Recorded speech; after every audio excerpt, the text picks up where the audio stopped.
I recently made a video about finally understanding covert narcissism, and that video was prompted by my ex-wife coming back to the house to stay for a couple of days in order to pick up some stuff that she'd left behind and also to see our animals. And if you haven't seen that video, I'll put a link in the description box below. But you know, it was a ton of insights that came out from that visit for me, and I say I was apprehensive. So what I thought I'd do in this video is just kind of informally go through my thoughts on it and kind of how it happened and what I really took away from it. So it really came around mainly for, she'd left some furniture and things like a bike in my shed in my garden that she needed to come and pick up. Some fairly sort of bigger, bulky items that she hadn't taken when she'd moved. So we'd discussed for a while about her coming back and arranging a time to come and get them, and she'd also not seen the animals that we shared together for you know, I haven't seen her for pretty much 6 months.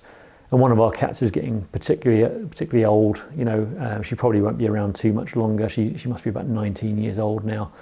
You've probably seen some of the videos, her interrupting me occasionally. You know, she's stone cold deaf and shouts basically when she wants attention. I think she thinks she's meowing very quietly, but actually she's pretty much screaming at me. But long story short, I'd agreed to let her come back and stay. I mean, she lives about 3 hours away now. It's a fairly long drive. So I said, look, I've got a spare bedroom here. If you want to, you know, stay in the spare bedroom, she knows the house, you know. And we'd sort of agreed that if it gets into any kind of discussions, you know, she's got her car, she can go and drive back or go and stay with a friend nearby or something. So we'd kind of both apprehensively agreed that if anything even remotely starts to get emotional, I've got the ability to ask her to leave. It's now my house. I own it completely, which is something I didn't have before. You know, I couldn't legally ask someone to move out while they jointly own the house. But actually, the visit went fairly smoothly, and it was fairly positive in terms of zero arguing. You know, from my side, I felt actually it was quite a resolving visit. You know, I came to quite a lot of peace after it, in terms of I didn't have any thoughts about kind of our old relationship. I wasn't angry. I wasn't yearning for anything. I wasn't, you know, there were no emotions brought up really in any way. And that was quite nice for me. It really felt like closure for me in a lot of ways.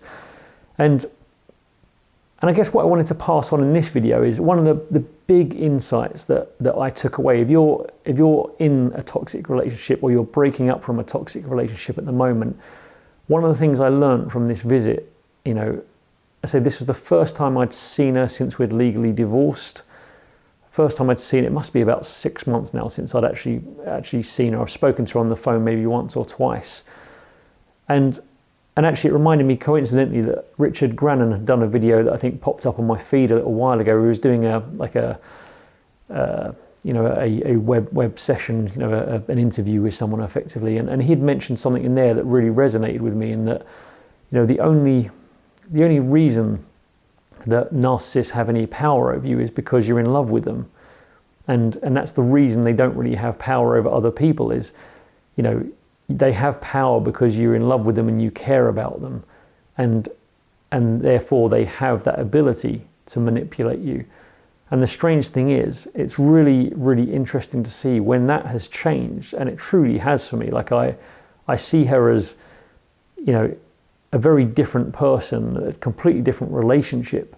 And it's amazing how what was so difficult for me before, it was so difficult for me to even imagine breaking away, to even imagine, you know, not getting triggered by certain things, has completely disappeared just by not being in love with that person anymore.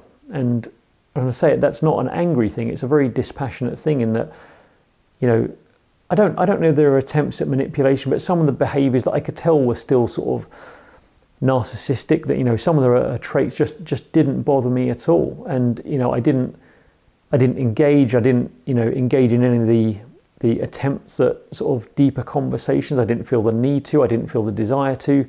You know, I felt very settled in my own life, in my new life, and it felt like almost a stranger coming to visit. Maybe not necessarily a stranger, but you know, a colleague almost is the way I could describe it. It's someone that was coming to stay in my house, that, you know, I've got my own life and I'm going to do my own things, and I'll allow them to stay and trust that they can take care of themselves without feeling the need to babysit them. And in that way, it was really, really relieving. That's why I feel like I've got a lot of closure. My advice to people there, or my message of hope to people watching, is that if you're struggling emotionally right now, like, trust me, if you can go through that psychological barrier of actually breaking that love, that dependency for your ex-narcissist, then their power over you completely diminishes. And the other part of that is the legal separation, the divorce, the separation of assets, especially having those legally binding. And so when I went through the divorce, we have in the UK, there's a few methods you can do as far as settling the divorce, and we did it fairly amicably. And I say fairly, there were arguments within there, and it had the potential to go off course, but actually we managed to keep it fairly calm, just. But went through a kind of consent order, which is basically a legal document, a legally binding document that's approved by a judge that kind of details the finances. So it's, you've got the ability in the UK, if you can't agree your divorce settlement, if you can't agree how you're going to separate things, to have the courts decide it for you. So a judge will go through, you declare all your assets, all your situation, children, that kind of thing, what your pensions are, and a judge will make a decision for you. Or you can basically put a proposal in front of a judge and say, look, we've agreed this mutually, this is what we're proposing. A judge will review it in court, and it will get read out in court, although you don't need to be there, and effectively rubber stamp it and say, I agree, or disagree if they do disagree. And that's what we did. So our financial settlement was agreed between us, and it's then legally enforceable by the court. So if either of us were to break that kind of now or in the future, and we didn't kind of comply, then it could be legally enforceable. We could take each other to court and say this person hasn't agreed. And that also limits, or completely removes the ability to retrospectively go back and apply for, further earnings, or, if someone comes into inheritance. And that's having all that in place. Long story short, to get back to the point, having all of that in place and having, the house in my name, having the animals in my name, having, all of our ties completely legally separated, completely removes that other sort of dependency where someone actually has a say in what you do. This is my house now. Before it was our joint house. This is mine. I can say who comes here. I can say how things are done. If I don't like someone's behavior, I can ask them to leave. I've got, while for 20 years we shared every aspect of our finances, like literally no restrictions at all. My finances and how I manage them are mine now. That my financial affairs are completely mine. I don't share any information, and having that level of separation is a massive, massive milestone in recovering from that relationship and recovering from the abuse. It really gives you the ability to be an individual person, as well as the time separated. Like I said, I haven't been completely no contact, but it's been very, very minimal contact. And the contact that has been there has been more logistical, rather than any kind of, friendly, relationship conversations.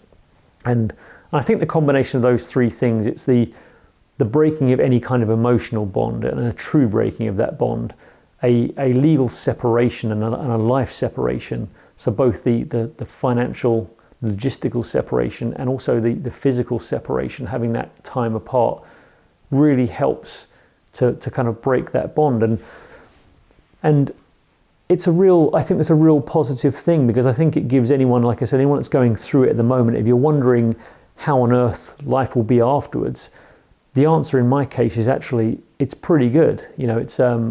It's bizarre in the way that, looking back, I find it really difficult to even comprehend how I felt. Like, it seems like a completely different life. It seems like a dream almost. Like, I can't fathom how mentally weak I seem to have been in that relationship. How malleable I was, how controllable I was. It seems like a different person. And the only way I can relate to it, if I look back, is I look at it like a mental slow poisoning. And I think I've mentioned this in a video before, that you hear stories of of people slowly poisoning their partners or slowly feeding them a small amount of poison to make them feel sick or to keep them slightly sick and keep them under control. And that's kind of what it feels like. It feels like someone was feeding me a very small dose of mercury or something, mental mercury, to keep me slightly sick and weak so that I couldn't ever really get out of bed. And that's the only way I can describe it, is I feel like that poison source was shut off, and it has been for kind of almost a year now, definitely for more than 6 months. And it's amazing how fast you bounce back, and it's amazing how fast you gain your strength. And while you do go through a bit of an emotional roller coaster getting over that, I have to say within that 6 months of not seeing, my life has transformed. And the struggles I have now, as I've said before, are all logistical. They're all, time struggles. I have negative free time, and I have to work extremely hard, so I feel quite tired a lot of the time. I have to manage my finances very well. I have to try and balance up my career with other things. We're trying to find the time to run this channel. And it's difficult, but it's not mentally difficult. Mentally I feel extremely strong. There are things that I still want to improve in my life. So I feel like my health and my fitness is taking a bit of a back seat at the moment, which is something I need to manage. I feel like my hobbies are non-existent. I don't get as much time to play music as I would like to, or anywhere near as much time to play music as I would like. So that's something I need to try and alter in the future. But these are all kind of like first world problems, nice problems to have. But generally, it's a different life being on my own. And in that sense, it was extremely liberating. So that was really insightful for me. I was apprehensive coming into the visit. I was nervous about, I think mostly about whether it would turn into an argument. I had a very clear plan in my head about what to do, what to kind of, how to manage it, whether it just meant keeping absolute calm and just asking her to leave, or, and even me leaving the house until she had left, just to avoid that. But actually, it didn't turn into that at all. And as I've said in the other video, I also gained a lot of insight into her sort of behavior and her routine, as it were, her approach to things. And I came away, because I wasn't engaged kind of emotionally, I came away with the ability to observe it much more clearly than I ever have before, and the ability to see it for what it was. And that again gave me a lot of closure. It gave me a massive amount of closure, just to be able to analyze it normally and just say, oh, okay, I see how this develops. I see the repeat patterns. I see how this starts, and I see how it evolves. And I came away with no jealousy, no anger, no feelings of anything other than that I'm enjoying my life at the moment, and I feel like I've made a very good choice, and I feel like I'm recovering extremely well, and that's a really good feeling. It feels like my life. The only negative I have coming away from it is I feel like I've been in a coma for almost at least a decade, maybe 2 decades. So I feel extremely under pressure, although probably in a good way, to achieve things. So I feel like I've not lost 20 years of my life, but I feel like my life's been on the back burner for a long time, and I feel like I've got a good 20 years of active, healthy life to achieve things that I want to achieve, and that doesn't feel like a lot of time. So my ambition is extremely high, but that feels like I can keep that in a positive way. I'm looking forward to what challenges lay ahead and what I can achieve in that time. And I feel the summary of it as I feel at peace, I think, is the main thing. I think I'm actually quite glad the visit happened. I think it answered a lot of questions for me.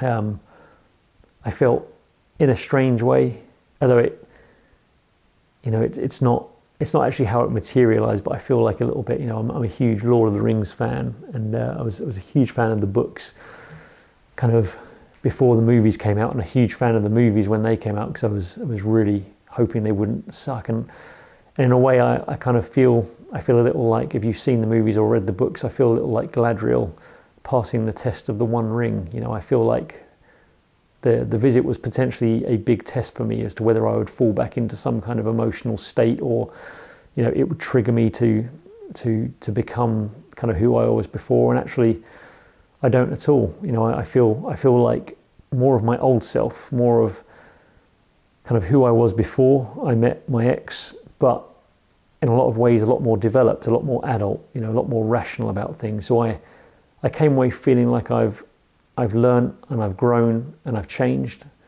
but I've still kept some of the qualities that I had before. But I think I've probably killed a lot of the negative attributes that I had before. So hopefully, fingers crossed, the next 20 years of my life, assuming I survive the next 20 years, will be a lot more positive, and more importantly, there'll be a lot more about myself and what I want to achieve and what I want to do. And I'm really looking forward to it. So hopefully, if you're going through the same thing, hopefully this message, although it's a little bit pointless of a message, there's not too much here to really grab onto. I really just wanted to convey that if you're struggling to wonder what happens afterwards, you know, there's a lot of positive things to come. And if you can stick with it, if you can learn, if you can grow, if you can face the fears that you have and go through the pain that you need to go through, and there will be pain to go through if you're leaving a narcissistic relationship. You know, there'll be emotional pain, psychological pain, maybe physical pain. There'll be nights when you can't sleep, nights where you wonder if you can go on. There'll be struggles afterwards. Your life may be, you know, less comfortable afterwards, you know, financially, living conditions wise, but it'll be yours. And having gone through what I've gone through for so long, having my own life that's mine to do with what I want is the most important thing to me at the moment, and that's what I have right now. And that's exactly what I need.